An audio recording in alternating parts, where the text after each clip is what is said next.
Hello, আসসালামু আলাইকুম everyone. সবাই কেমন আছেন? আশা করছি ভালো আছেন। বারান্দায় বসেছি, আজকে বারান্দায় বসেছি সবজি কাটার জন্য। চমৎকার অনুভূতি বলে বোঝানোর মতো না। কালকে রাতে মেসি খেলায় জিতে গেল। সে তো ভালো প্লেয়ার, পুরো টিমে সবচেয়ে ভালো প্লেয়ার হচ্ছে মেসি। তো তোমাদের ভাইয়া বাজার পাঠিয়েছে, বাজারগুলো গুছাচ্ছি। আমার 2 বেবির এক্সাম, অর্ধবার্ষিকী পরীক্ষা, তাই ফেসবুকে কারো পরিবারে যেতে পারছি না, সাপোর্ট দিতে পারছি না, কেউ রাগ করো না। আর এই গাছটা, এই এত সুন্দর এই গাছটা হচ্ছে একটা ঔষধি গাছ। এই গাছটা ফেনী থেকে আসার সময় আমার ফ্রেন্ড, আমার বান্ধবী চাঁদনি দিয়েছে। ওর একটা ডাক নাম হচ্ছে ময়না, আর একটা নাম হচ্ছে চাঁদনি।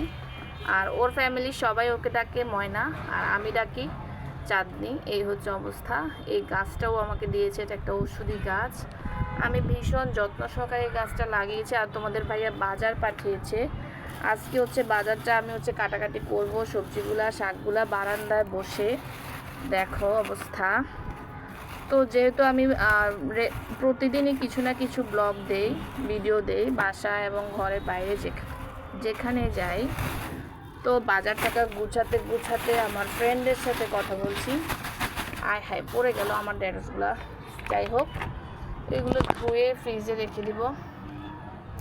কী কী রান্না করা যায় দেখি, কী কী রান্না করব না সেটাও দেখি। এই হচ্ছে অবস্থা। বারান্দায় বাতাসে বসে রান্না করতে, কাটাকাটি করতে ভীষণ ভালো লাগে, এত বাতাস আমার বাসায়। এই হচ্ছে অবস্থা। আমার বান্ধবীর দেওয়া গাছ, ঔষধি গাছ, আর আমার হাজব্যান্ডের পাঠানো বাজার দিয়ে ভিডিওটা মেক করছি। গতকালকে নাভান কাঁঠাল খেয়ে মজা পেয়েছে, আজকে আরেকটা কাঁঠাল চলে এসেছে, জাতীয় ফল কাঁঠাল, জ্যাকফ্রুট। আর জ্যাকফ্রুট খেতে কে কে পছন্দ করেন অবশ্যই কমেন্টসে জানাবেন।